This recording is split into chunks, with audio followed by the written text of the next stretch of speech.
Hello students, welcome to civil staff Himachal. So finally आपका जो CSAT का एग्ज़ाम है एचपीएस का वो हो चुका है और बहुत ही स्टूडेंट्स डिमांड कर रहे हैं कि सीसैट का जो आपका एग्ज़ाम हुआ है उसकी एक्सप्लेनेशन, आंसर की के साथ साथ एक्सप्लेनेशन की डिमांड भी आ रही है। तो इसीलिए आज हम आपका जो सीसैट का एग्ज़ाम हुआ है उसमें जो रीजनिंग के क्वेश्चंस आए हैं उसकी डिस्कशन करने जा रहे हैं विद एक्सप्लेनेशन। आंसर की तो आपको मिलेगी, साथ साथ आपको हर क्वेश्चन जो है मैं एक्सप्लेन करने जा रही हूँ। तो वैसे आपका इस बार जो एग्ज़ाम हुआ है बच्चे एक्सपेक्ट नहीं कर रहे थे कि सीसैट का एग्ज़ाम जो है वो इतना अच्छे लेवल का आ सकता है, तो जिस वजह से आप लोगों ने प्रिपरेशन के साथ थोड़ा सा कुछ ने कॉम्प्रोमाइज़ किया था कि सीसैट तो हो ही जाता है। बट इस बार सीसैट का लेवल जो आया है वो इजी नहीं था, वो इजी टू मॉडरेट के लेवल में नहीं आया, मॉडरेट टू हाई लेवल की रेंज में आपका चला गया डिफिकल्टी लेवल। तो इसीलिए अब आपको सीसैट की भी अच्छे से तैयारी करनी है। आप देख सकते हैं आपके सामने है कि सीसैट के एग्जाम का लेवल जो गया है, तो आप सीसैट को मजाक में नहीं ले सकते, हमें सीसैट की प्रिपरेशन भी अच्छे से करनी है। इस बार आपके रीजनिंग में ना पजल्स बहुत आई हैं, पजल्स के क्वेश्चन बहुत ज्यादा मिले हैं इस बार, और वो चीज आप सब प्रिपेयर्ड थे।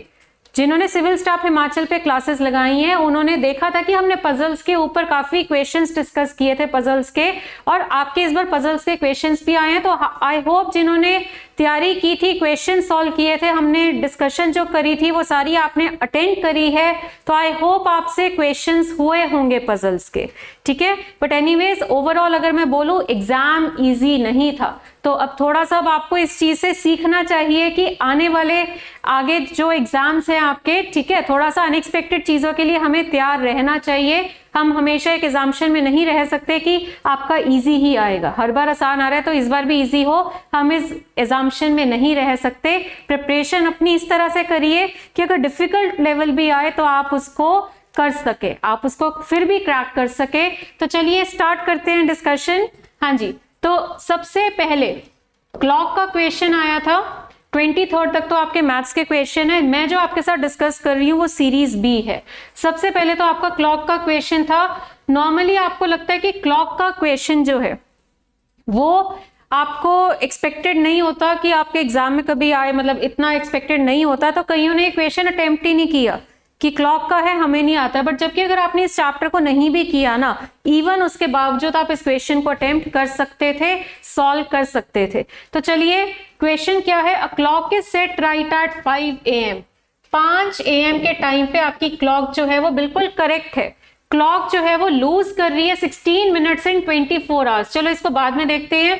उसने पूछा है ट्रू टाइम बताइए जब क्लॉक इंडिकेट कर रही है 10 PM ऑन 4th डे। ये आपका फर्स्ट डे है, बात हो रही है 4th डे की,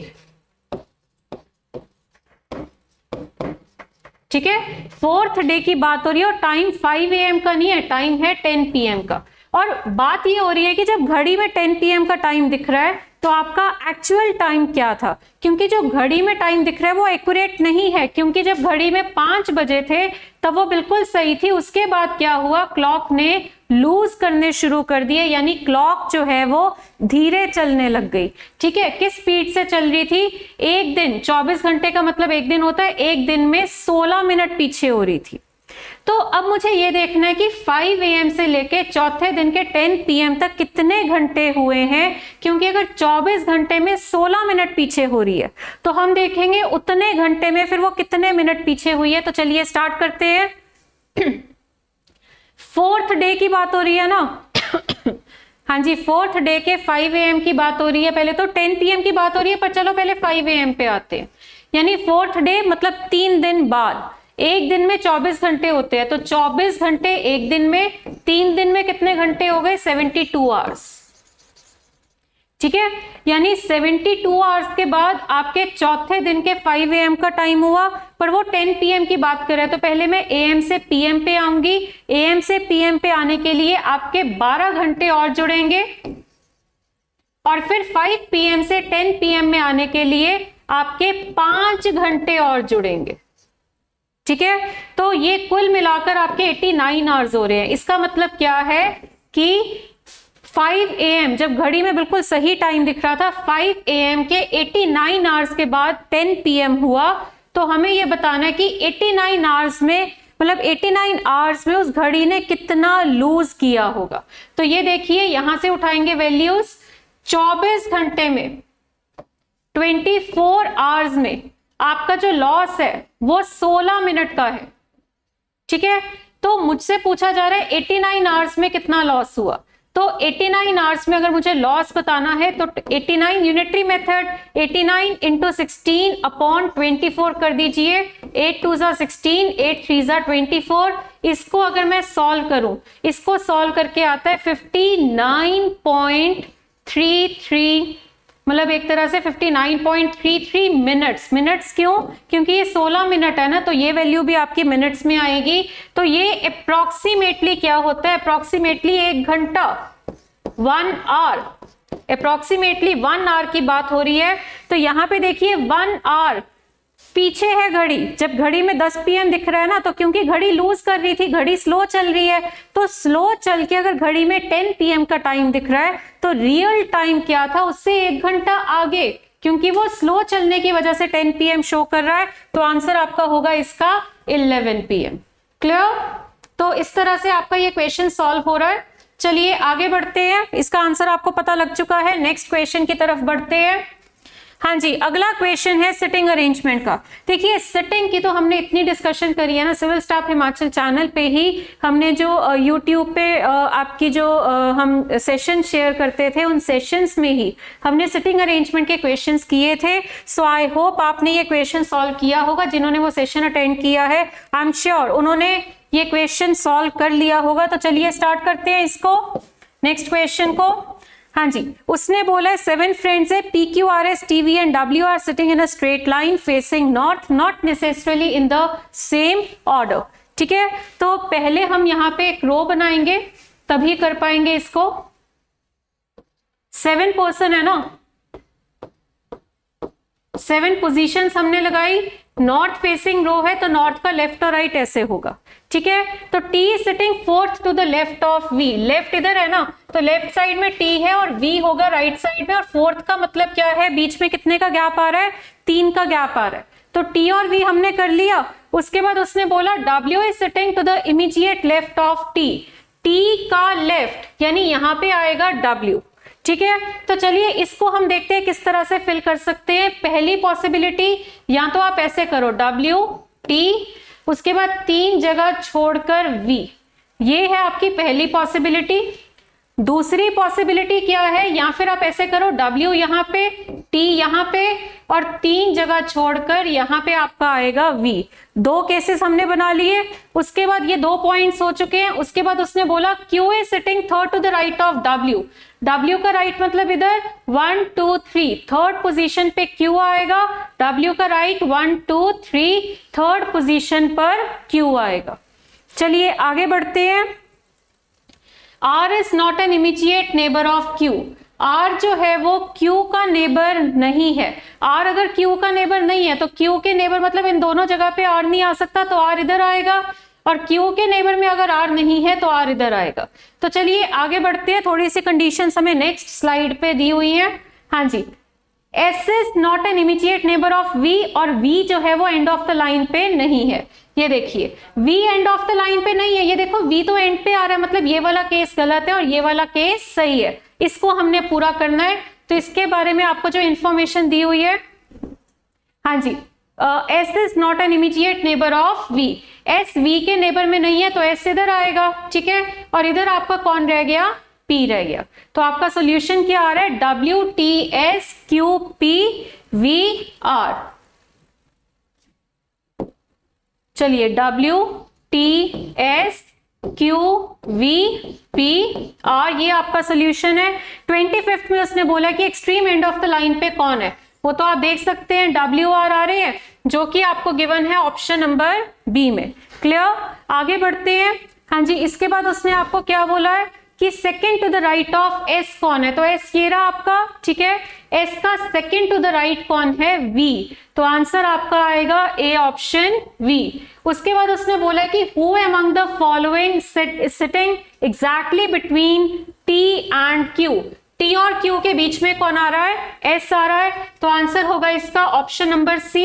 उसके बाद उसने बोला कि हु अमंग द फॉलोइंग, इनमें से कौन है जिनके as many people sitting to this right as to his left, जितने उसके राइट में है उतने ही उसके लेफ्ट में है, मतलब ये वही पर्सन है जो कि मिडल में बैठा होगा।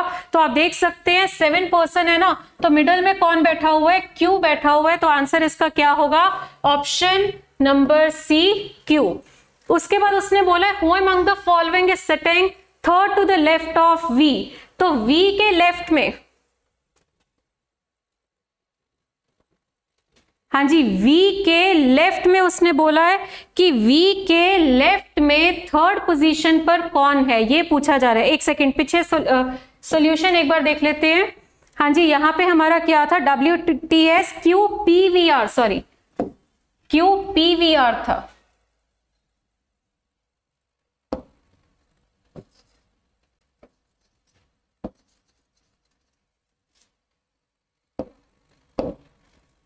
QPVR,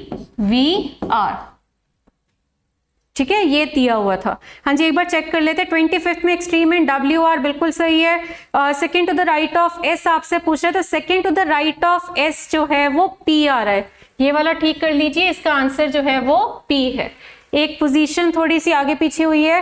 हाँ जी, तो यहाँ पे आपका आंसर जो है second to the right of S, आप देख सकते हैं P आ रहा है, तो आंसर इसका होगा P। उसके बाद उसने बोला who among the following is sitting exactly between T and Q, C, option S हमारा बिल्कुल सही है। उसके बाद उसने बोला कि इस मिडल में कौन है, तो मिडल में तो हमारा Q ही आ रहा है। हाँ जी, ये वाला क्वेश्चन है who among the following is sitting third to the left of V, तो V के लेफ्ट पे 1 2 3, third to the left of V कौन बैठा हुआ है, S बैठा हुआ है, तो आंसर होगा इसका ऑप्शन नंबर C। हाँ जी, तो ये आपके आंसर्स है, सारे आंसर ठीक है, बस एक आंसर मैंने चेंज किया 26 का। 26 का आंसर ए ऑप्शन नहीं आ रहा, सी ऑप्शन आ रहा है, एक पर्सन की पोजीशन थोड़ी चेंज करके लिख दी थी। हाँ जी, तो ये आपकी फाइनल आंसर्स है आपके। नेक्स्ट क्वेश्चन आपका है रैंकिंग का।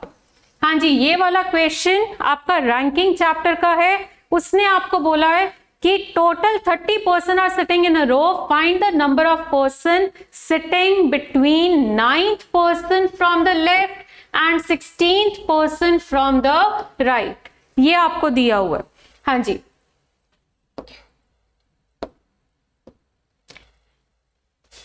चलिए, तो टोटल उसने 30 दिया हुआ है। देखो इस तरह का क्वेश्चन जब होता है ना, ये आपका एक फॉर्मूला होता है कि आपको जब टोटल नंबर पूछ रहा है, जब आपको लेफ्ट वाली पोजीशन एक पर्सन की दी हुई है, राइट वाली पोजीशन दूसरे पर्सन की दी हुई है, दोनों का बिटवीन दिया हुआ है, तो टोटल किस तरह से निकलता है। तो एक तो यहाँ पे आप देख सकते हैं मैक्सिमम नंबर आएगा, क्योंकि आप देखो ना रो लाइन में अगर मैं बिठा रही हूं, एक की पोजीशन लेफ्ट से दे रखी है, दूसरे की पोजीशन राइट से दे रखी है, और दोनों के बिटवीन में कितने लोग हैं वो भी बताया हुआ है ना। तो ये भी तो पॉसिबल है कि जिसकी लेफ्ट से पोजीशन गिवन है वो इधर बैठा हो, राइट वाला इधर बैठा हो, मतलब यहाँ पे तो लेफ्ट के पास है, यहाँ राइट के पास है, या फिर लेफ्ट वाली पोजीशन इधर और राइट वाली पोजीशन इधर, दोनों पोजीशंस ओवरलैप भी तो कर सकती है। तो ऐसा सा क्वेश्चन जब आता है ना, ये हमने पूरा चैप्टर किया हुआ है, ऐसा सा क्वेश्चन जब आता है, यहाँ पे आपका क्या रहेगा, फॉर्मूला मैं आपको सीधा बता रही हूं, मैक्सिमम नंबर अगर आपको चाहिए तो आप तीनों वैल्यूज ऐड कर देते हो, position from left plus position from right और प्लस दोनों के बिटवीन में कितने लोग हैं, ठीक है। हाँ जी, मिनिमम नंबर, वैसे ये चीज अभी मैं फॉर्मूले में शॉर्ट में ही आपको बता रही हूँ, हमें तो मेनली आंसर चाहिए, बाकी हमने ये पूरा डिटेल में डिस्कस कर रखा है चैप्टर। तो लेफ्ट और राइट ऐड किया -2 और उसमें से हम माइनस करते हैं बिटवीन। तो चलिए पहले मैं यहाँ पे चेक कर रही हूँ कि आपको 30% टोटल दे रखा है, उन्होंने इस चीज की वैल्यू दे दी है, ठीक है। अगर मैं मैक्सिमम से मानूं कि 30 आपका टोटल है, लेफ्ट वाली रैंकिंग उसने दी है 9 प्लस राइट वाली रैंकिंग उसने दी है 16, और उसने पूछा क्या है कि बिटवीन में कितने हैं, बिटवीन की वैल्यू बतानी है। तो 9 प्लस 16 कितना हो जाएगा, 25। तो 25 में आप 5 ऐड करोगे तो 30 हो जाएगा, यानी बिटवीन में कितने लोग हैं, 5 लोग हैं, जो कि आपको गिवन है ऑप्शन नंबर डी में। ठीक है, आपको डी ऑप्शन में गिवन है कि टोटल बिटवीन में 5 लोग हैं, तो हमें यहाँ मिनिमम वाला केस करने की जरूरत ही नहीं है, क्योंकि मैक्सिमम से आंसर आ चुका है और आंसर भी सही आ रहा है जो ऑप्शन में आपको गिवन था। अगर आप मिनिमम से करना भी चाहो ना, ये देखो 30 is equal to left plus right कितना हुआ 25, 25 में से -2 किया कितना हुआ 23, और 23 में माइनस किए बिटवीन, तो यहाँ पे बिटवीन का आंसर उस हिसाब से आपका कितना आता है, 23 में कितने माइनस करके आपके 30 आते हैं, तो ये तो आपका बन ही नहीं रहा है ना, कैलकुलेशन वाइज अगर आप देख रहे हो ये आपका बन ही नहीं रहा, तो आंसर होएगा यही वाला, आंसर है ऑप्शन नंबर डी। नेक्स्ट आपका ब्लड रिलेशन का क्वेश्चन है।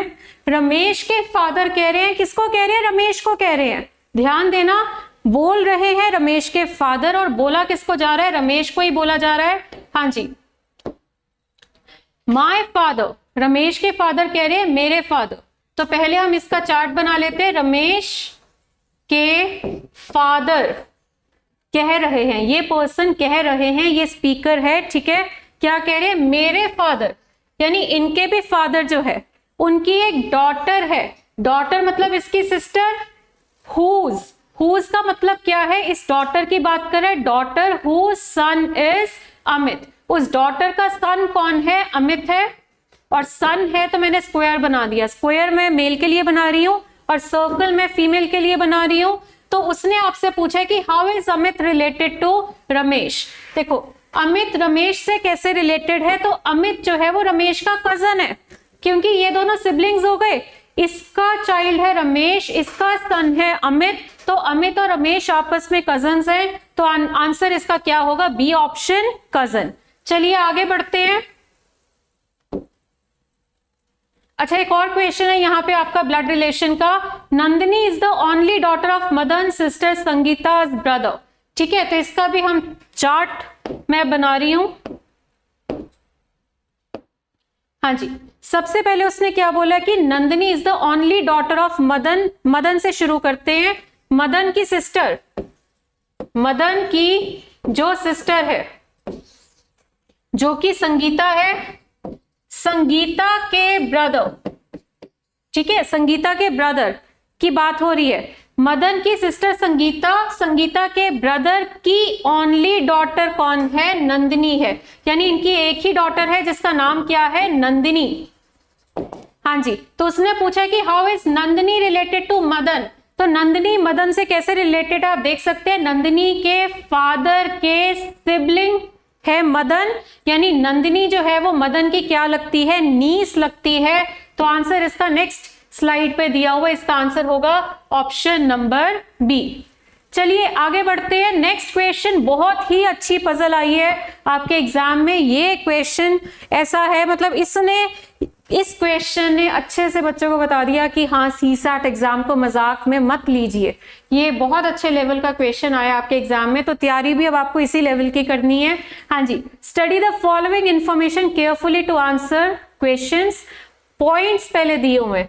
One who offered a, question है एग्जामिनेशन, एक एग्जामिनेशन की बात हो रही है, 6 सब्जेक्ट्स अवेलेबल है एक कैंडिडेट के लिए, जिनमें से उसको सिर्फ 3 ऑफर किए जाएंगे, मतलब अवेलेबिलिटी है टोटल 6 सब्जेक्ट्स की, 6 में से 3 सब्जेक्ट्स उसको अवेलेबल होंगे, तो मतलब ये है कि 3 का ग्रुप हमें बनाना है और बताना है पॉसिबल ग्रुप्स क्या हैं।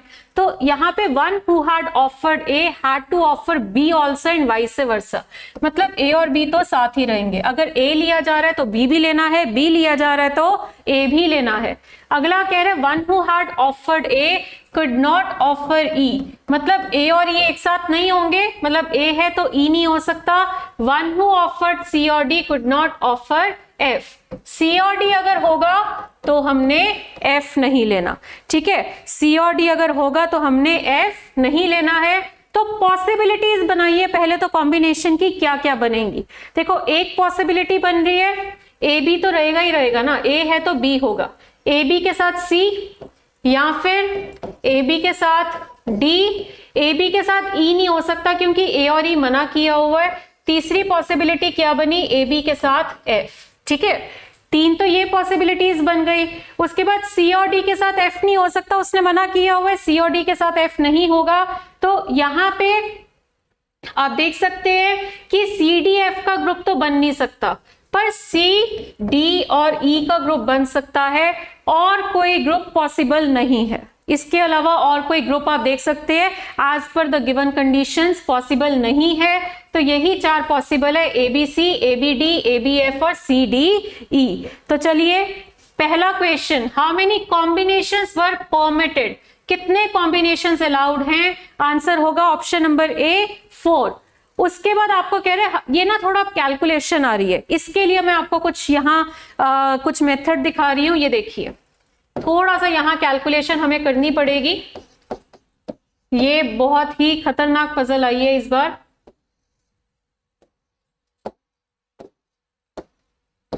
देखो कॉम्बिनेशंस क्या थे, ए बी सी, एक कॉम्बिनेशन है ए बी सी, दूसरा कॉम्बिनेशन है ए बी डी,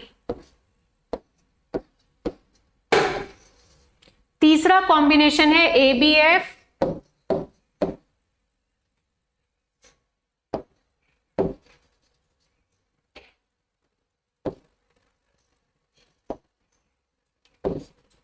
हाँ जी, अगला कॉम्बिनेशन है सी डी ई का। सी डी और ई हमारा कॉम्बिनेशन है, बाकी कैंसिल।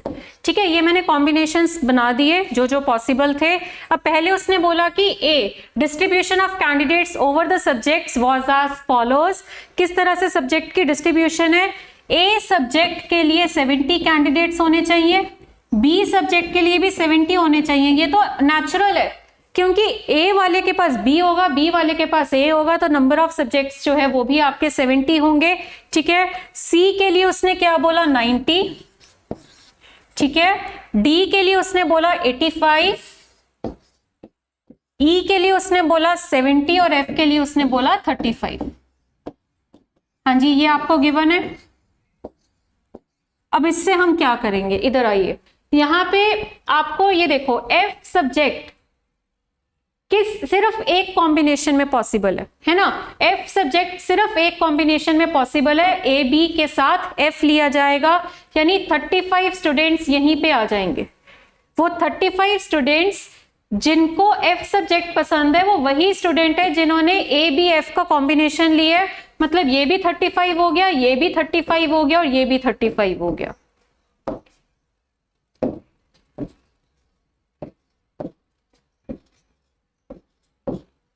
ठीक है, मतलब 35 स्टूडेंट्स है जिन्होंने ए बी एफ का कॉम्बिनेशन लिया है, क्योंकि एफ हो उस कॉम्बिनेशन में वो सिर्फ एक ही कॉम्बिनेशन पॉसिबल है, और एफ सब्जेक्ट वाले टोटल 35 है। ठीक है, अब ये देखिए ई सब्जेक्ट के लिए देखिए, यहाँ पे सिर्फ एक ही कॉम्बिनेशन में पॉसिबल है, सी डी और ई, यानी ये 70 हो गए, ये भी 70 हो गए और ये भी 70 हो गए।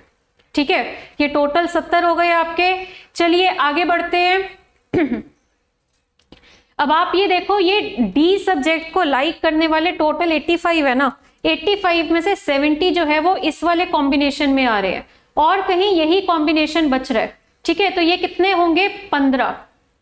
ये 15 है ना, तो ये देखो यहां भी 15 और यहां भी 15, यानी 15 स्टूडेंट्स है जिन्होंने एबीडी का कॉम्बिनेशन लिया है, 70 स्टूडेंट्स है जिन्होंने सीडीई का कॉम्बिनेशन लिया है, और 35 स्टूडेंट्स है जिन्होंने एबीएफ का कॉम्बिनेशन लिया है। तो अब यहाँ पे आप देख सकते हैं ये 90 है ना, तो 70 तो इस कॉम्बिनेशन में आ गए हैं, तो इस कॉम्बिनेशन के लिए कितने बच रहे हैं? 20।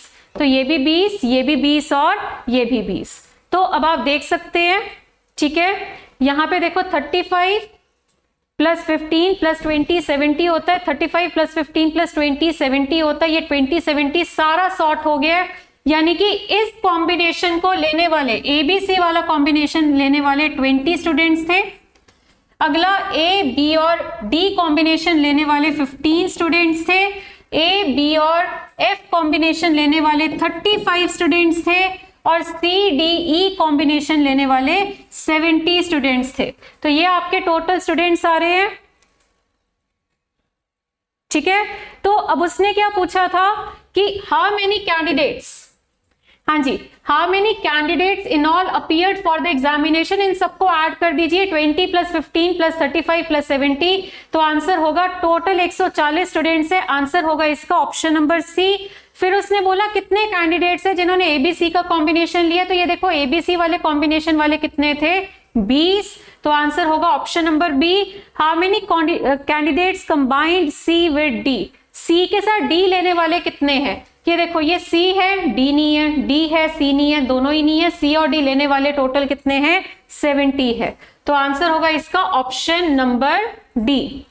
नेक्स्ट उसने बोला है how many candidates offered B with F, B और एफ एक साथ होना चाहिए। ये देखो यहां नहीं है, यहां पे आ रहा है, तो वो कितने हैं? 35 है। आंसर होगा इसका ऑप्शन नंबर सी। चलिए ये क्वेश्चन हो गया और बहुत ही अच्छा लेवल था इसका।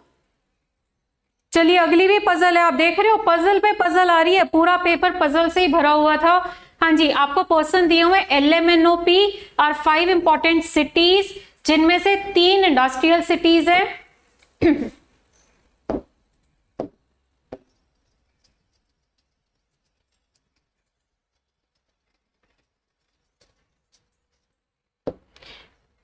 हाँ जी, आपको ये जो क्वेश्चन दिया हुआ है इसमें उसने क्या बोला है कि 5 इंपॉर्टेंट सिटीज आपको दी हुई है, LMNOP और 5 इंपॉर्टेंट सिटीज, जिनमें से 3 आपकी इंडस्ट्रियल सिटीज है, 2 आपके पोर्ट्स है। आगे बढ़ते हैं।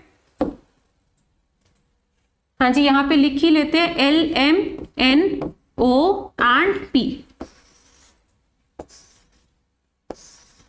इस तरह की पजल जैसी आज ये हम कर रहे हैं ना, पजल जो आपके पेपर में आई है, सिविल स्टाफ हिमाचल पे जो लास्ट सेशन हुआ था ना, पजल के ऊपर ही हुआ था और इसी तरह के क्वेश्चंस पे डिस्कशन करी थी। आप चेक भी कर सकते हैं यूट्यूब पे, सेम टाइप के क्वेश्चन, ऐसे टिक टिक वाले क्वेश्चन जो है हमने लास्ट सेशन यही डिस्कशन करी थी। उसमें लास्ट वैसे वेन डायग्राम था, उससे इमीडिएट पिछला जो सेशन गया था। हाँ जी, तो ये आपको दिया हुआ है 3 इंडस्ट्रियल सिटीज है,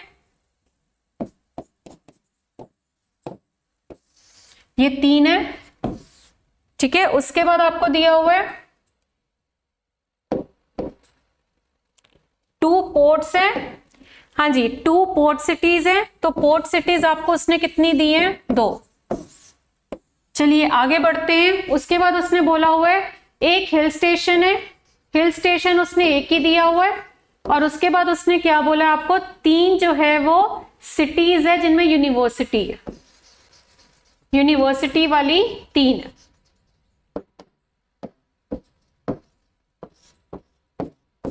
चलिए इंफॉर्मेशन, सबसे पहले उसने बोला कि every hill city has a university but has no port. ये तो बाद में देखते हैं, पहले जो डायरेक्ट इंफॉर्मेशन है वो उठा लीजिए। हाँ जी, अब जैसे कि उसने आपको बोला है कि M is a port city, उसने आपको यहाँ पे M is a port city बोल दिया, तो M के बारे में बोल दिया ये पोर्ट है, यहाँ पे हमने मार्क कर दिया। उसके बाद उसने बोला है लास्ट में O आपका हिल स्टेशन है, हिल स्टेशन पे टिक, और P में यूनिवर्सिटी है, यूनिवर्सिटी में टिक। देखो हिल स्टेशन तो एक ही था, यानी अगर O हिल स्टेशन है तो बाकी सारे हमने क्रॉस कर दिए, ठीक है, बाकी तो अभी चलेगा। हाँ जी, और उसने क्या दिया हुआ है? N and O are not industrial cities. N और O को मना कर दिया कि N और O दोनों इंडस्ट्रियल सिटीज नहीं है, साफ मना कर दिया है। तो इंडस्ट्रियल सिटीज तो 3 थी, तो 2 अगर उसने मना कर दी है तो ऑटोमेटिकली जो बच रही है वो तीनों इंडस्ट्रियल सिटीज होंगी, ठीक है। तो हमारी इंडस्ट्रियल सिटीज भी 3 हो चुकी हैं, हिल स्टेशन भी 1 हो चुका है, पोर्ट और यूनिवर्सिटी की इंफॉर्मेशन रहती है। तो ऊपर एक लाइन थी आपको दी हुई कि every hill station has a university but has no port. तो हिल स्टेशन जो है उसकी यूनिवर्सिटी होगी पर पोर्ट नहीं होगा। उसने खुद ही बोल दिया कि हिल स्टेशन की यूनिवर्सिटी है और पोर्ट नहीं है। फिर उसने बोला कि no port city has a university, ठीक है। पोर्ट सिटी जो है, कोई जो पोर्ट सिटी है उसकी यूनिवर्सिटी नहीं होगी, तो पोर्ट सिटी ये रही, उसकी यूनिवर्सिटी उसने मना कर दी, ठीक है। हाँ जी, आगे 2 industrial cities have universities. 2 industrial cities जो हैं, देखो इंडस्ट्रियल सिटीज में से 2 जो है वो यूनिवर्सिटी भी होंगी। देखो 3 है ना, इसकी यूनिवर्सिटी है, एक तो हो गया। इस इंडस्ट्रियल सिटी की यूनिवर्सिटी नहीं है, यानी कि इसकी यूनिवर्सिटी है, तो दूसरी ये वो इंडस्ट्रियल सिटी है L जिसकी यूनिवर्सिटी होगी। तो 3 यूनिवर्सिटीज हो चुकी हैं, ये भी सॉल्व हो चुका है। सिर्फ आपका क्या बचा है? पोर्ट बचा है। तो यहाँ पे उसने ये क्या बोला, industrial cities with universities do not have ports. Industrial cities जो है जिसके साथ यूनिवर्सिटीज है वहां पे पोर्ट नहीं है। तो इंडस्ट्रियल सिटी विद यूनिवर्सिटी कौन सी है, ये वाला एल वाला कॉम्बिनेशन है या फिर पी वाला कॉम्बिनेशन है। तो उसने बोला कि एल वाले कॉम्बिनेशन में पोर्ट नहीं होगा और पी वाले कॉम्बिनेशन में पोर्ट नहीं होगा। अब खुद देखो ना, दो पोर्ट है, एक पोर्ट हो चुका है तो एक पोर्ट आपका रह गया, तो आंसर आपका यहाँ पे सॉल्व हो चुका है। तो बस फिर 38 में कह रहे हैं कौन सी सिटी है जिसकी इंडस्ट्री भी है और पोर्ट भी है पर यूनिवर्सिटी नहीं है।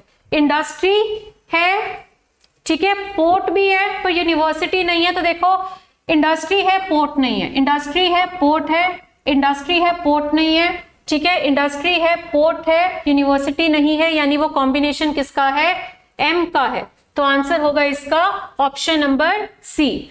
चलिए ये वाला आपका हो चुका है, ठीक है, इंडस्ट्री पोर्ट होने चाहिए पर यूनिवर्सिटी नहीं होनी चाहिए, एक ही था।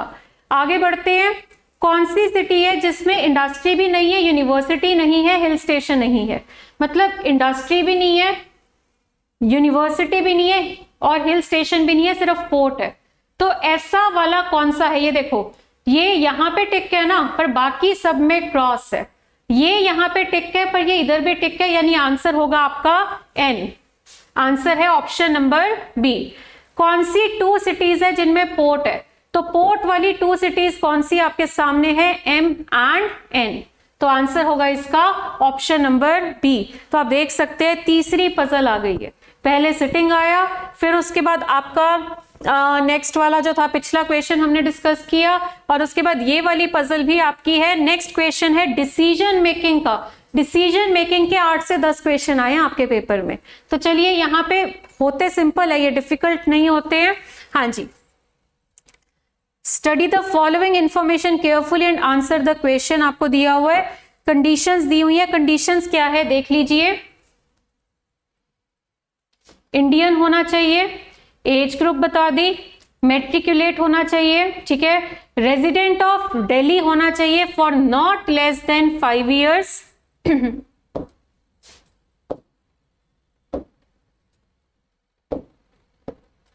हाँ जी, इंडियन, एज ग्रुप बताया, ठीक है। उसके बाद उसने बोला मेट्रिकुलेट होना चाहिए, दिल्ली का होना चाहिए, 5 साल से कम नहीं, 5 साल से ज्यादा।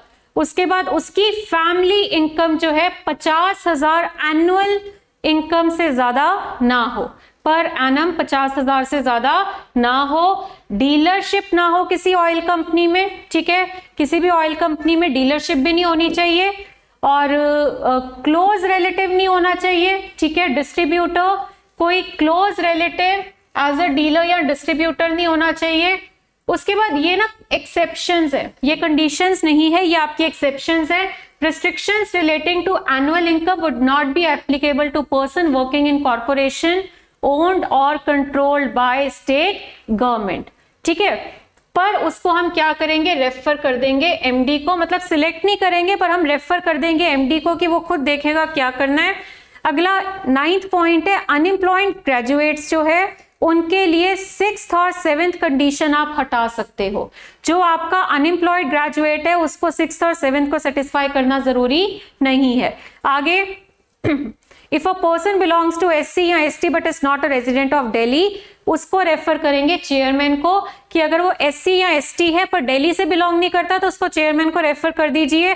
तो आंसर उसने बता दिए, ए ऑप्शन तब मार्क करना है अगर आपने सिलेक्ट करना है, बी इफ नॉट सिलेक्टेड, सी अगर रेफर करना है आपको एमडी को, और डी अगर केस रेफर करना है किसको, चेयरमैन को। तो चलिए 41 में अमनदीप है, अनएम्प्लॉयड ग्रेजुएट। अनएम्प्लॉयड ग्रेजुएट का देखो पॉइंट नंबर 9 दिया हुआ है। 9th पॉइंट पे उसने बोला अनएम्प्लॉयड ग्रेजुएट को 6th और 7th को सेटिस्फाई करना जरूरी नहीं है, तो 6 और 7 यहाँ पे आपकी कंडीशन जरूरी नहीं होगी। दिल्ली में रह रहा है, सेटिस्फाइड, ठीक है, 1987 से रह रहा है, तो 1987 से अगर वो रह रहा है दिल्ली में तो आप देख सकते हैं कि उसने बोला 5 साल का है ना, 1987 से रह रहा है, और आपका जो क्वेश्चन है वो एज ऑफ 1997 के हिसाब से हो रहा है, तो ये भी सेटिस्फाई हो रहा है ना। दिल्ली वाली कंडीशन भी सेटिस्फाई हो गई, सिटीजन ऑफ इंडिया है, सेटिस्फाइड। डेट ऑफ बर्थ 2 फरवरी 1974 है, तो उसकी उम्र तो 21 और 50 के बीच में ही होगी। His father is the only earner in the family, drawing 800 per month, तो 800 इंटू 12 कर लो, 9600 पर एनम। तो सारी ऑलमोस्ट सारी कंडीशन सेटिस्फाई हो रही है। जैसे कि उसने बोला था इंडियन है, एज ग्रुप है, ठीक है। मैट्रिकुलेट की जरूरत नहीं है क्योंकि यहां पे, हाँ जी, मैट्रिकुलेट की जरूरत नहीं है क्योंकि अनएम्प्लॉयड यहां पे जो ग्रेजुएट है, ठीक है, अनएम्प्लॉयड जो ग्रेजुएट है उसके लिए कंडीशन जो है वो 6th और 7th की जरूरत हमें नहीं है, ठीक है। तो यहाँ पे आपको ये एक्सेप्शंस दी हुई है अनएम्प्लॉयड ग्रेजुएट के लिए, person belong to SC ST के लिए, restriction relating to annual income के लिए, और क्लोज रिलेटिव तो चलो ऊपर के पॉइंट्स थे।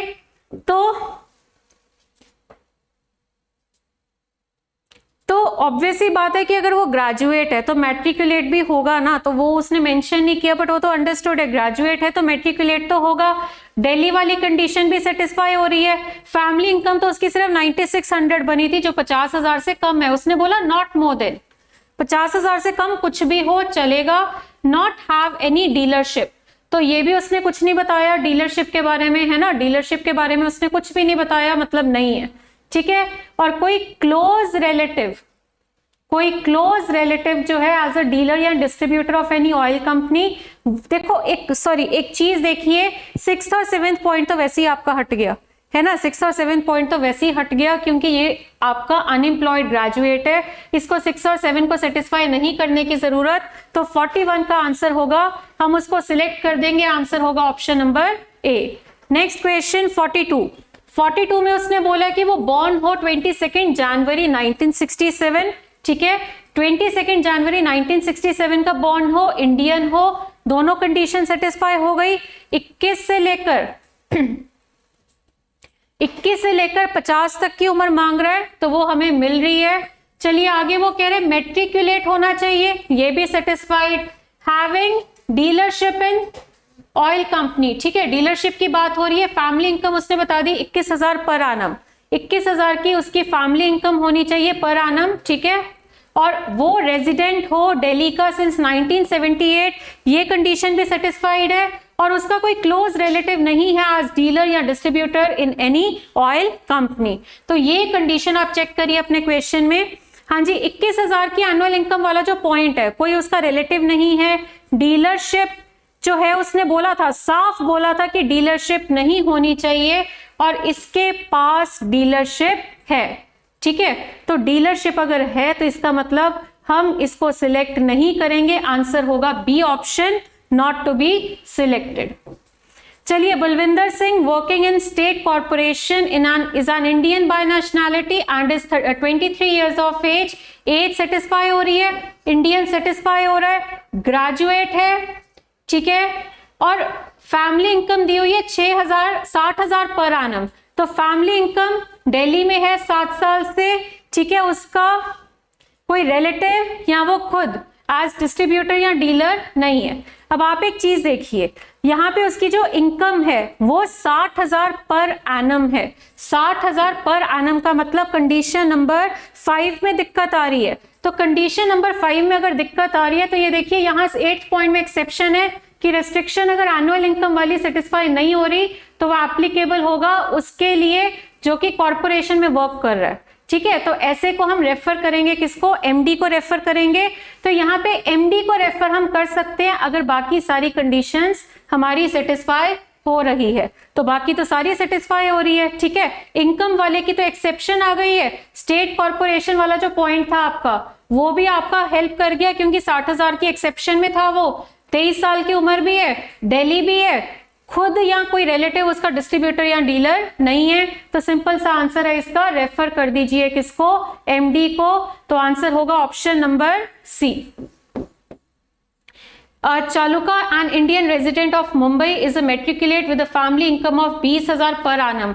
फैमिली इनकम सेटिस्फाइड, मेट्रिकुलेट है सेटिस्फाइड, इंडियन रेजिडेंट है सेटिस्फाइड, डेट ऑफ बर्थ जो है वो सेटिस्फाइड, डीलरशिप नहीं है, कोई क्लोज रिलेटिव नहीं है, एससी कैंडिडेट है, एससी कैंडिडेट का उसने बोला था but is not a resident. If a person belongs to SC या एसटी, एससी एसटी से बिलोंग करता है, ठीक है, पर वो रेजिडेंट ऑफ दिल्ली नहीं है, ठीक है। तो यहां पे उसने क्या बोला, इंडियन रेजिडेंट ऑफ मुंबई, यानी कि ये कौन सी कंडीशन है आपकी, कंडीशन नंबर 10। तो हम इसको रेफर करेंगे किसको, चेयरमैन को। तो आंसर इसका क्या होगा, ऑप्शन नंबर डी। आगे बढ़ते हैं।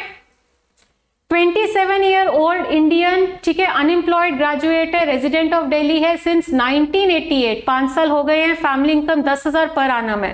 देखो एज उसकी सेटिस्फाई हो रही है, इंडियन है, सेटिस्फाइड हो रहा है, ठीक है, हाँ जी, इंडियन है, सेटिस्फाई हो रहा है, एज सेटिस्फाइड हो रही है, ठीक है, बाकी उसकी जो इनकम है वो सेटिस्फाई हो रही है ना। मेट्रिकुलेट का चेक कर लेते हैं। हाँ जी, अनएम्प्लॉयड ग्रेजुएट है तो वो मेट्रिकुलेट भी होगा, ठीक है। फैमिली इनकम भी उसकी जो है वो आपको दे रखी है, आई थिंक 10,000 पर आनम है, थोड़ा क्लियर नहीं है इसमें, 10 के पता नहीं 16 भी, चलो 50,000 से नीचे ही है, ठीक है। सारी की सारी कंडीशंस जो है वो सेटिस्फाई हो रही है, 6-7 की जरूरत नहीं है क्योंकि वो अनएम्प्लॉयड ग्रेजुएट है। तो सिंपल सा आंसर है, रेफर कर दीजिए किसको, यहां पे हमें रेफर करना है अनएम्प्लॉयड ग्रेजुएट का क्या था, रेफर टू चेयरमैन, ठीक है। तो रेफर टू चेयरमैन का मतलब क्या है, आंसर होगा ऑप्शन नंबर डी, ठीक है।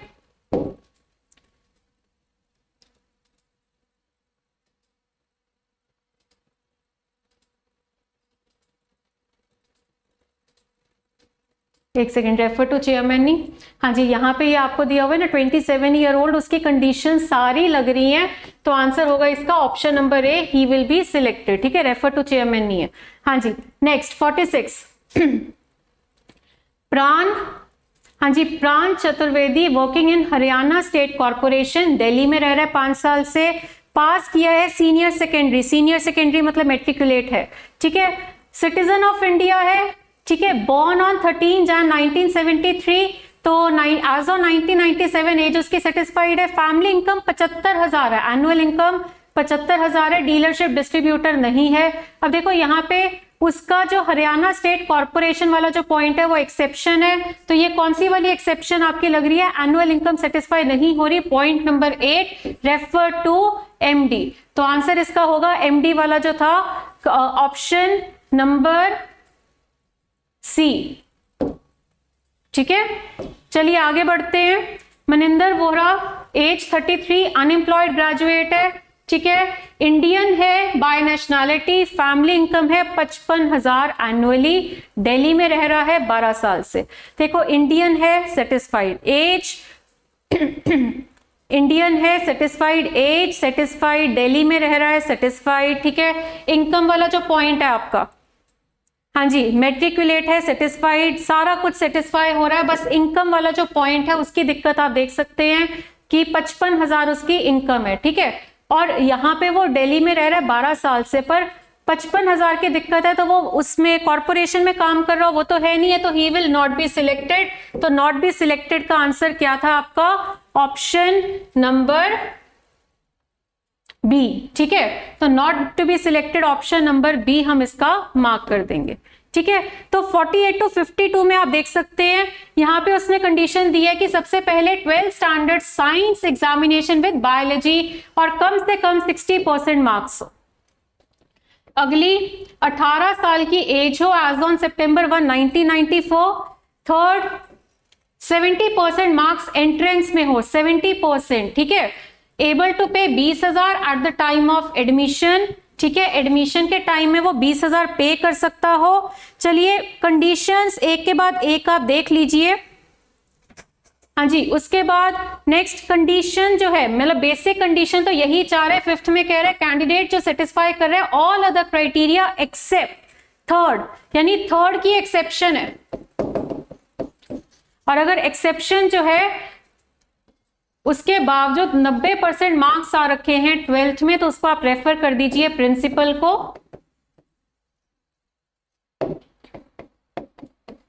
हाँ जी, उसके बाद आपको एक्सेप्शन दी हुई है फोर्थ पॉइंट की भी एक्सेप्शन है, ठीक है, पर वो 10,000 at the time of deposit दे सकता है, उसको हम क्या करेंगे, प्रोविजनली एडमिट करेंगे। तो ये आपकी कंडीशंस थी। चलिए आगे बढ़ते हैं, फिर ये आपकी केस स्टडीज आ गई है। हाँ जी, सबसे पहला क्वेश्चन है क्वेश्चन नंबर 48।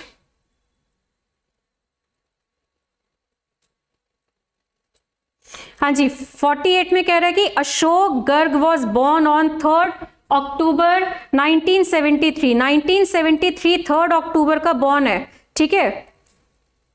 तो 18 साल की उम्र आप देखिए हो चुकी है 73 टू 83, 83 टू 93, बल्कि वो 21-18 से ऊपर का ही है, ठीक है। सेकंड कंडीशन सेटिस्फाई हो रही है। हाँ जी, 90% मार्क्स है 12th standard science examination with biology, ठीक है। तो 90% है तो 12th standard science with biology ये भी सेटिस्फाई हो रही है। उसके बाद 60% मार्क्स एंट्रेंस में आ रहे हैं। एंट्रेंस यानी थर्ड पॉइंट की दिक्कत आ रही है, एंट्रेंस में हमें चाहिए 70% मार्क्स और 20,000 at the time of deposit दे सकता है, ठीक है, वो 20,000 भी दे सकता है। चारों कंडीशन सेटिस्फाई हो रही है, सिर्फ उसके एंट्रेंस के मार्क्स नहीं आ रहे हैं। तो अगर उसके एंट्रेंस के नहीं आ रहे पर 90% आ रहे हैं, आपको फिफ्थ पॉइंट पे मैंने बताया था 90% आ रहे हैं 12th स्टैंडर्ड साइंस में, तो उसको रेफर कर दीजिए प्रिंसिपल को। तो आंसर होगा इसका option number C. Next question, Asha Thakur जो है वो 1975 बॉर्न है, ठीक है। तो 1975 बॉर्न है, तो 75 टू 85, 85 टू 95, ठीक है, 20 अक्टूबर की है ना। तो एज सेकंड वाला पॉइंट अगर आप देख रहे हो तो ये भी आपका सेटिस्फाई हो रहा है, 18 साल की उम्र तो उसकी हो रही है, ठीक है। हाँ जी, उसके बाद उसने बोला है कि 68% है 12th स्टैंडर्ड में फर्स्ट कंडीशन भी सेटिस्फाई हो गई। उसके बाद उसके एंट्रेंस में हाँ जी 75% है, एंट्रेंस भी सेटिस्फाई हो रहा है और वो ट्यूशन फी भी दे सकती है, तो उसको हम सिलेक्ट कर देंगे। आंसर होगा ऑप्शन नंबर ए। नेक्स्ट में 17 साल की उम्र है एज ऑन 11 सितंबर 1993। आपको एज ऑन क्या चाहिए, आपको चाहिए एज ऑन सितंबर 1, ठीक है। 1 सितंबर 1994 में 18 साल होना चाहिए, तो 11 सितंबर 93 है ना, तो वो 11 सितंबर 94 में 18 साल की उम्र होगी, यानी 1 सितंबर में उसकी उम्र ही नहीं सेटिस्फाई हो रही, तो इसका आंसर हो जाएगा नॉट टू बी सिलेक्टेड। आगे कुछ देखने की जरूरत ही नहीं है, आंसर होगा ऑप्शन नंबर बी। हाँ जी, next 51, Rakesh Yadav was born on 4 July. 4 जुलाई का बॉर्न है, ठीक है, उसने ईयर नहीं बताया, डन। उसके बाद he has secured 80%, he has secured 85 science with he can pay the admission fee of 15,000। देखो 15,000 दे सकता है ना। कंडीशंस आपकी जो आ रही थी ना यहाँ पे एक्सेप्शन आई थी पॉइंट नंबर 3 की और पॉइंट नंबर 4 की। चलो 4th की एक्सेप्शन हम देख लेते हैं। 4th की एक्सेप्शन ये थी कि हम उसको प्रोविजनली एडमिट कर लेंगे अगर वो 10,000 दे सकता है, पर यहाँ पे आप देख सकते हैं वो बॉर्न ऑन 4 जुलाई बोला है बस, तो 4 जुलाई का बॉर्न है, उसने ये तो आपको बताया ही नहीं कि ईयर क्या था। तो जब आपको पता ही नहीं है तो हम यहाँ पे क्या करेंगे, नॉट टू बी एडमिटेड। तो आंसर होगा ऑप्शन नंबर बी। चलिए आगे बढ़ते हैं। मीता चंद्रा 70% एंट्रेंस टेस्ट में है, 60%, ठीक है, 70% उसके एंट्रेंस में आ रखे हैं, 60% उसके 12th स्टैंडर्ड में आ रखे हैं। 12th स्टैंडर्ड में उसने बोला था 60 होने चाहिए विद बायोलॉजी, वो आ रखे हैं, 70% भी उसके हो गए हैं। उसके बाद एडमिशन फी भी 20,000 की दे सकती है। बॉर्न ऑन 7 नवंबर 1978, ठीक है। एज उसने क्या बताई है कि 78 बॉर्न है, तो इसकी उम्र तो सेटिस्फाई नहीं होगी, तो हमारा आंसर क्या होगा, नॉट टू बी सिलेक्टेड। और नॉट टू बी सिलेक्टेड का मतलब आंसर हम मार्क करेंगे ऑप्शन नंबर बी। तो ये सारे आपके डिसीजन मेकिंग के क्वेश्चंस थे, ठीक है। अब इसके बाद नेक्स्ट क्वेश्चन फिर से पजल आ गई। 3 पजल्स हम कर चुके हैं 3 पजल्स हम कर चुके हैं, एक और पजल अब हमें करनी है। तो चलिए, नीचे वैसे दिया हुआ है थोड़ा सा यहाँ से आपको देखना पड़ेगा। हाँ जी, नाम दिए हुए 4 मैरिड कपल है, ठीक है। Couple deals in different types of business, furniture, garments, jewellery and publishing. Male member के नाम है, फीमेल मेंबर्स के नाम है, once they were invited to my house on the occasion of my son's birthday, each couple came one after another, मतलब हमें sequence भी बताना है। हाँ जी, तो पहले तो Rajiv arrived immediately after the couple who deals in garments। Rajiv जो है वो किसके बाद आया? गारमेंट्स वाले के बाद, ठीक है। हाँ जी, उसके बाद उसने बोला Rajeev arrived after the couple who deals in garments but immediate before Rupu. Rupu से पहले आया। रूपू तो वाइफ का नाम है ना, तो हम यहाँ पे लिखेंगे, ये हस्बैंड का नाम है, ये वाइफ का नाम है, बीच में उनका प्रोफेशन है। तो ये देखिए ये 3 हो गए ना। अब आपकी पॉसिबिलिटी क्या बन रही है? या तो आप ऐसे करोगे कि चौथा नीचे आएगा, या फिर जो चौथा पर्सन है, मैं डार्क कर देती ताकि आपको क्लैरिटी रहे,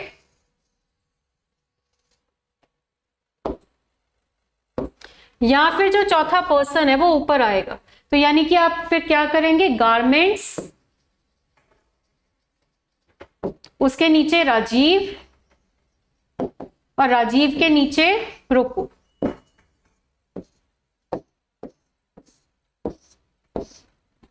ठीक है, तो ये आपकी 2 पॉसिबिलिटीज बन रही है। फिर प्रेम अराइव इमीडिएटली बिफोर रोजी। प्रेम पहले आया, किससे पहले आया? रोजी से पहले आया। तो ये हम देख लेंगे कहां फिट हो सकता है। पप्पू डील्स इन बुक्स, तो इसके बारे में बता दिया, प्रोफेशन क्या है, वो डील करता है किसमें? बुक्स में। ठीक है, उसके बाद Ashutosh arrived immediately before Rinku. ये पॉइंट थोड़ा सा देखने वाला है। आशुतोष जो है वो पहले अराइव किया है, उसने किससे पहले किया है? रिंकू से पहले। रिंकू वैसे फीमेल है, ठीक है, और Rinku arrive immediately before jewellery. तो मतलब आशुतोष के नीचे हमें रिंकू लिखना है, रिंकू के नीचे ज्वेलरी लिखना है। तो चलिए इधर देखते हैं। राजीव, यहां तो आशुतोष नहीं लिख पाओगे। आशुतोष यहां लिखते हो तो इधर रिंकू और इधर ज्वेलरी। आशुतोष यहां लिखते हो तो यहां रिंकू और यहां ज्वेलरी। डाउट आ रहा है ना? चलो यहां देखते हैं। आशुतोष यहां लिखते हो तो रिंकू, सॉरी, आशुतोष यहां लिखते हो तो रिंकू और ज्वेलरी। राजीव से नीचे आशुतोष लिख नहीं पाओगे तो हम यहां पे आशुतोष को लिख देते हैं। आशुतोष के नीचे यहां पे रिंकू, और रिंकू के नीचे यहां पर ज्वेलरी। ठीक है, अच्छा अब यहां पे आपका डाउट है ना। डाउट क्या है? या तो आप ऐसे कर रहे हो आशुतोष, रिंकू, ज्वेलरी, है ना। अगर आप ऐसा करते हो, दिक्कत पता है क्या आएगी? आपको जो दिया हुआ है ये वाला, पप्पू और बुक्स एक साथ आएंगे तो वो वैसे आपका फिल हो जाएगा, है ना। यहाँ पे पप्पू नहीं लिख पाओगे, यहाँ पप्पू लिखोगे गारमेंट्स है, यहाँ पप्पू और बुक्स आ जाएगा, है ना। बट यहाँ पे अगर आप देख रहे हो आशुतोष और ज्वेलरी वाले में यहाँ पे भी पप्पू और बुक्स आ सकता है। तो ये जो मैंने मार्क किया ये तो पॉसिबल है। आगे बढ़ते हैं। अगर मैं आशुतोष, रिंकू और ज्वेलरी लिखूं तो भी पॉसिबल है। तो इसका एक और डाउट बन रहा है। तो ये देखिए, ये भी बहुत अच्छी पजल आई है आपकी। मैं एक बार इधर ही बना रही हूं पॉसिबिलिटी, बाद में देख लेंगे हम।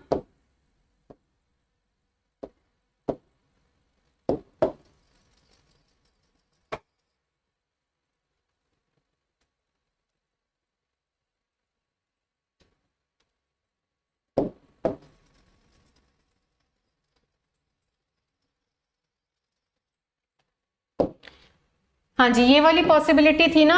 एक तो आपका ये केस, एक आपका ये वाला केस, तीसरा और ये चौथा। ठीक है, आपने यहाँ पे राजीव को लिखा हुआ है, उसके ऊपर आपने गारमेंट्स लिखे हुए हैं, ये तो कंफर्म है ना सारा, और यहाँ पे आपने रूपू को लिखा हुआ है।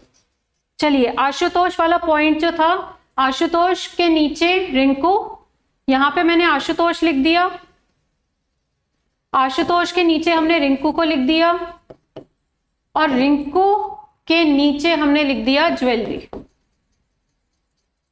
ठीक है, या फिर आशुतोष यहां पे, ठीक है, रिंकू यहां पे और ज्वेलरी यहां पे। तो वो जो पप्पू और बुक्स वाला पॉइंट है वो हम कर लेते हैं। यहां पे अब आप लिखोगे किसको? पप्पू को और बुक्स को। इस केस में देखिए पप्पू और बुक्स कहां लिखोगे? यहां पे आप लिखोगे पप्पू को और यहां पे आप लिखोगे बुक्स को। और इस केस में देखिए पप्पू और बुक्स एक साथ लिखने हैं ना, तो यहाँ पे आपने लिखा पप्पू एंड साथ में आपने लिख दिया बुक्स। ठीक है, अब जो प्रेम अराइव्ड इमीडिएटली बिफोर रोजी, तो ये देखो प्रेम यहां लिखा और उसके नीचे हमने किसको लिख दिया, रोजी को। यहां पे देखिए प्रेम यहां पे और रोजी यहां पे। अब ये केस देखो, प्रेम यहां पे, उसके नीचे रोजी लिख ही नहीं पाओगे, ये केस तो हो गया गलत, है ना। अब यहां पे आपका एक ही बच रहा है फर्नीचर, है ना, ये फर्नीचर आ रहा है इस केस में, या फिर आपका फर्नीचर आ रहा है यहां पर। अब उसने क्या बोला था, रिंकू जो है वो does not deal in furniture, तो ये तो रिंकू पे ही फर्नीचर आ रहा है, ये भी केस गलत हो गया, तो ये वाला सही हो रहा है। यानी कि इसको अब आपको कंप्लीट करना है। यहां पे आपको आशुतोष फर्नीचर डैश प्रेम गारमेंट्स रिंकू राजीव ज्वेलरी रोजी पप्पू बुक एंड रूपू। तो बस फिर यहाँ पे एक ही फीमेल बच रही है जिसका नाम क्या था। हाँ जी, फीमेल देख लीजिए, रोजी रिंकू रूपू एंड नीतू, नीतू बची है। हाँ जी, तो यहां पे हम लिखेंगे Neetu.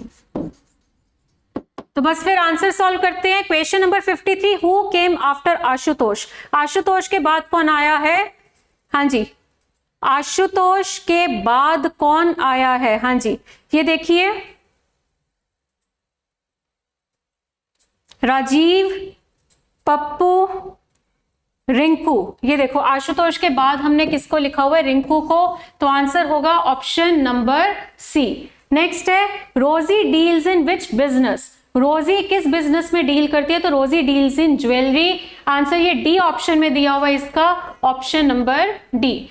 To females who deal in furniture and garments, furniture और गारमेंट्स में जो डील कर रही हैं रिस्पेक्टिवली। ठीक है, तो फर्नीचर ये रहा, गारमेंट ये रहा, तो वो कौन है, फर्स्ट और सेकंड पोजीशन पे है, तो आंसर होगा फर्स्ट एंड सेकंड। ठीक है, उनका ऑर्डर क्या है, 1 एंड 2। उसने बोला ट्रू क्या है, पहला कह रहा है रूपो डील्स इन गारमेंट्स, गारमेंट्स में रूपो नहीं है। प्रेम डील्स इन ज्वेलरी, प्रेम और ज्वेलरी नहीं है। Rosie is the wife of Rajiv, Rosie Rajiv की वाइफ है, ये सी ऑप्शन बिल्कुल सही है इसका। 57 अगला जो क्वेश्चन है ये अब आपका रैंकिंग का है। तो ये देखिए ये 3 क्वेश्चन थे जो आपके पजल के थे, फिर से रैंकिंग आ गई है, पजल, रैंकिंग और तीसरा आपका ब्लड रिलेशन। इन 3 चैप्टर्स ने आपके सीसैट के इस बार के पेपर को बहुत डोमिनेट किया है, सबसे ज्यादा क्वेश्चन इन्हीं के आए हैं। चलिए आगे बढ़ते हैं। हाँ जी, ये उसने बोला है क्या, इन अ रो ऑफ 35 चिल्ड्रन, उसने बोल दिया टोटल कितने हैं 35। ठीक है, m की पोजीशन दी हुई है 15 फ्रॉम द राइट, m जो है वो कितना है 15 कहां से, राइट से। There are 10 children between m and r, m और r के बिटवीन में कितने चिल्ड्रन है, 10 चिल्ड्रन है। ठीक है, तो उसने क्या पूछा आपसे कि r की पोजीशन बताइए लेफ्ट से कितनी होगी, r की पोजीशन फ्रॉम द लेफ्ट पूछ रहा है ना। अब ये हम कैसे करें जब हमें पता ही नहीं है कि वो लेफ्ट वाला और राइट वाली पोजीशन ये मैक्सिमम वाली है कि मिनिमम वाली है। पिछले क्वेश्चन में क्या था कि आपका मैक्सिमम हो पा रहा था, मिनिमम वाला केस ही नहीं हो पा रहा था, है ना। यहाँ पे तो आपके दोनों हो सकते हैं। अगर मैं टोटल यहाँ पे देखना चाहूं, ये देखो 15 मतलब मैक्सिमम से अगर आप करते हो तो 35 is equal to 15 plus 10 plus right, तो पोजीशन फ्रॉम राइट कितनी हो जाएगी 10। वैसे तो आप देख सकते हो कि ऑप्शन में आपको 10 दिया ही नहीं हुआ, या फिर अगर आप दूसरा मेथड करते हो 35 is equal to 15 plus 10 minus 2, ठीक है, और उसमें से माइनस बिटवीन, तो ये कितना हुआ 25 माइनस 2 23, 23 में कितना माइनस करके 35 आता है। आप ये देखो 23 में कितना माइनस करके 35 आता है 12, तो 12 भी ऑप्शन में नहीं दिया हुआ, और यानी कि हमें यहाँ क्लैरिटी भी नहीं है, 2 आंसर आ रहे हैं, तो आंसर इसका क्या होगा, डाटा इनएडिक्वेट। आगे बढ़ते हैं। हाँ जी, Roshan is taller than Hardik 58।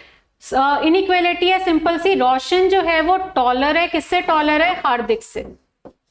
Hardik who का मतलब क्या है, वो हार्दिक की बात कर रहा है। हार्दिक हु इज शॉर्टर देन सुशील, हार्दिक छोटा है, सुशील इससे बड़ा है, तो सुशील या तो इधर फिट होगा या फिर इधर फिट होगा।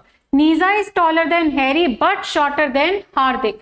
हार्दिक से शॉर्टर है नीजा और नीजा टॉलर है किससे?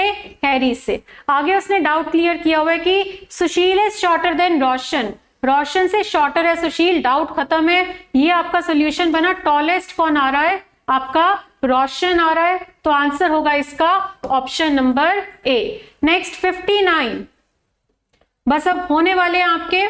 फिर से देखिए ब्लड रिलेशन आ गया।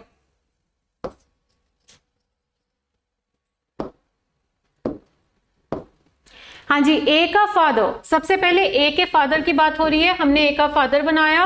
हैज अ सन बी, ए के फादर का एक सन है कौन? बी, ठीक है। B who has an aunt C, ठीक है। बी जिसकी आंट है, आंट का मतलब क्या होता है? आपके पापा की बहन है ना, तो बी के फादर की बहन हमने बना दी कौन? आंट कौन है? सी। सी हुज हस्बैंड इज एक्स, सी के हस्बैंड कौन है? एक्स, तो ये हमने हस्बैंड बना दिया। Y is the father in law of X, X का फादर इन लॉ मतलब X के पार्टनर का फादर, ठीक है। Y is the father in law of X, how could be Y related to A? तो Y A का क्या लगेगा? तो आप देख सकते हैं A के फादर का फादर है ना, तो Y जो है वो क्या लगेगा? ग्रैंडफादर, यानी आंसर होगा ऑप्शन नंबर ए, ठीक है। चलिए आगे बढ़ते हैं। नेक्स्ट क्वेश्चन,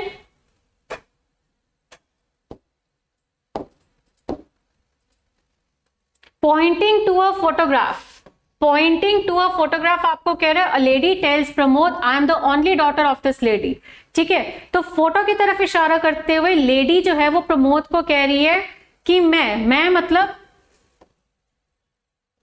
ये लेडी, ठीक है। I am the only daughter of this lady, this lady मतलब जिसकी तरफ इशारा किया फोटो की तरफ, तो यानी फोटो वाली की ओनली डॉटर, ठीक है। I am the only daughter, मैं जो हूं इकलौती डॉटर हूं किसकी? इस लेडी की, और लेडी कौन है? फोटो वाली की डॉटर हो गई, ठीक है। और ये लेडी है, यानी स्पीकर वाली लेडी जो बोल रही है, ठीक है। हाँ जी, उसके बाद एंड हर सन, हर कौन है? फोटो, फोटो वाली का सन, हर सन इज योर मैटरनल अंकल, इसका सन जो है वो प्रमोद को कह रही है कि ये तुम्हारा मैटरनल अंकल है। अगर ये प्रमोद का मैटरनल अंकल है तो प्रमोद इसका चाइल्ड है, तभी हम कह सकते हैं ना प्रमोद का मैटरनल अंकल मतलब प्रमोद की मदर का ब्रदर। अब तीसरी सिस्टर भी हो सकती थी, पर उसने क्या बोला यहाँ पे? Only daughter. स्पीकर को क्या बोला कि आई एम द ओनली डॉटर, तो यानी इसी के चाइल्ड का नाम प्रमोद है, तो उसने पूछा how is the speaker related to Pramod's father, तो प्रमोद के फादर ये हुए, और ये जो है स्पीकर यानी लेडी से कैसे रिलेटेड है? तो प्रमोद के फादर जो है स्पीकर के क्या लगते हैं? हस्बैंड लगते हैं, तो आंसर होगा मतलब लेडी जो है वो उसकी क्या लगेगी? वाइफ, ठीक है। स्पीकर तो वाइफ हुई ना, तो आंसर होगा वाइफ। नेक्स्ट आपका सीरीज का क्वेश्चन था, one of the term is wrong, simple सा क्वेश्चन है, देखिए 2 कैसे आ रहा है? 2 का स्क्वायर -1, 3 1 का स्क्वायर, ठीक है। यहां पे आपने क्या किया? पहले तो आपका स्क्वायर -1 का लॉजिक चल रहा है, ठीक है। तो ये 3 आ गया, उसके बाद आपने क्या किया? 8 कैसे आया? 3 का स्क्वायर -1, ठीक है। फिर 4 का स्क्वायर, सॉरी 8 का स्क्वायर -1, ठीक है। तो मेनली हो पता क्या आ रहा है कि आपका यहाँ पे ना अपने स्क्वायर करना है और फिर -1 करना है, तो उस हिसाब से अगर आप देखोगे ये गलत आ रहा है। 63 का स्क्वायर -1 अगर आप करोगे ना तो 3962 नहीं आ रहा, इसीलिए आंसर इसका होगा ऑप्शन नंबर सी। चलिए next question, Ajay would do 5 task. Next question Ajay के ऊपर है।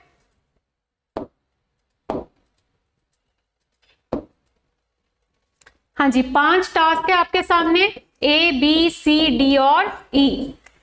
Starting at 9 AM in the morning, A पहली टास्क है और 2 घंटे लेगी, यानी 9 to 11 का टाइम चलेगा टास्क ए का। आगे उसने बोला B can be done after a is complete and requires 1 hour। ठीक है, ए कंप्लीट करने के बाद ए 11 बजे खत्म हो रहा है ना, तो 1 घंटा ले रही है, तो 11 से 12, ठीक है। Work on C which would take 1 hour can start only after A, ठीक है, only after A and B, मतलब ए और बी का काम खत्म हो रहा है 12 बजे, तो 12 बजे के बाद सी टास्क शुरू होगा जो 1 घंटे का रहेगा, यानी 12 से 1, ठीक है। Ajay can do task, Ajay कर सकता है अलॉन्ग विद बी एंड सी, और वो 3 घंटे लेगा। अजय बी और सी के साथ काम कर सकता है, मतलब जब बी और सी काम कर रहे हैं ना, तब अजय भी काम कर सकता है।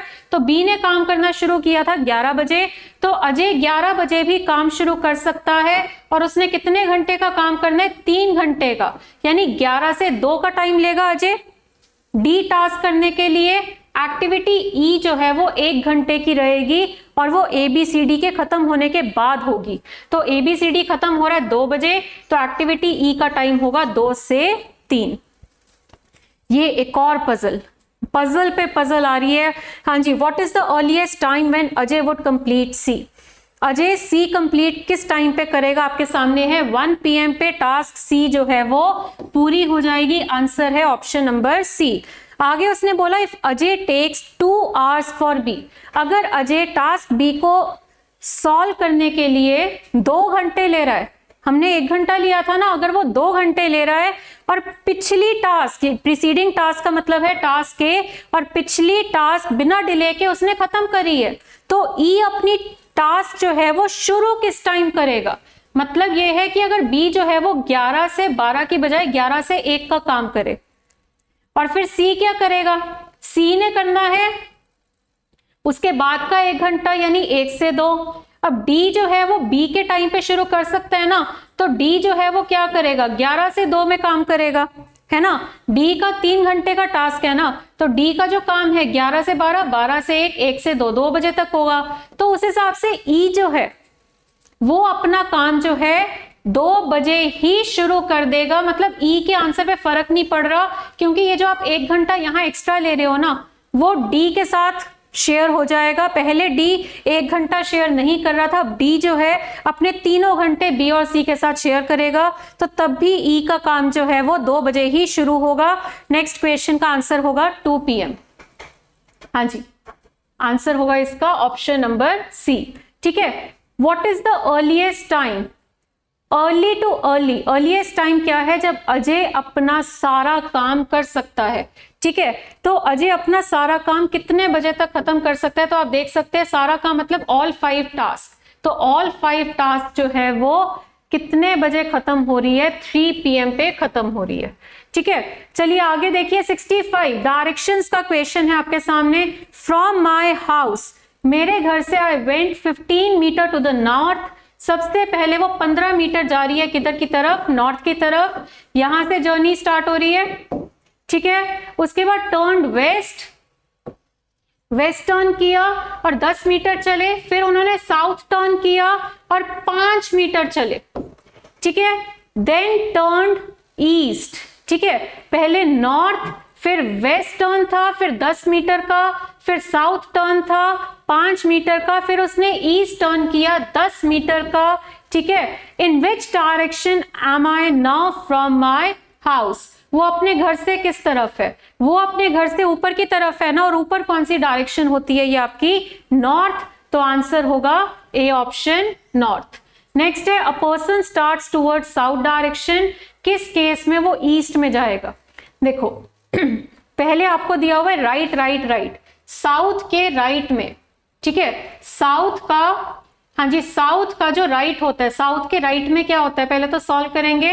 वेस्ट, वेस्ट के राइट में अगर आप टर्न करते हो तो आपका क्या होगा, नॉर्थ, नॉर्थ के राइट में क्या होगा, ईस्ट, तो आंसर आपका ए ऑप्शन ही है, ठीक है। अगला देखना है, देख सकते हो लेफ्ट लेफ्ट लेफ्ट, साउथ के लेफ्ट में क्या होता है, ईस्ट, ईस्ट के लेफ्ट में क्या होता है, नॉर्थ, नॉर्थ के लेफ्ट में क्या होता है, वेस्ट, गलत आ रहा है, और बाकी ऑप्शंस भी अगर आप देखोगे वो गलत ही आ रहे हैं। चलिए अगला क्वेश्चन है, लास्ट क्वेश्चन है आपका रीजनिंग का। L M N O P Q R S and T are in their order, तो L M N O P Q R S T ये आपको दिया हुआ है, ठीक है।